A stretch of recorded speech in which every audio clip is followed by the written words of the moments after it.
friends, today we will learn about parts of a plant. This is stem. Leaves and flowers grow from the stem. Stem grows above the ground. This is leaf. It is green in color. Leaves make food for the plant. This is flower.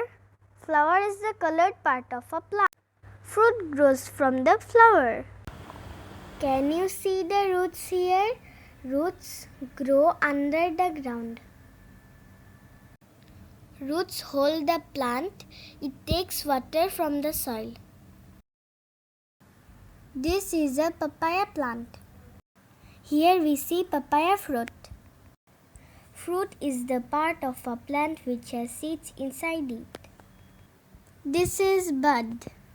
Bud is an open flower.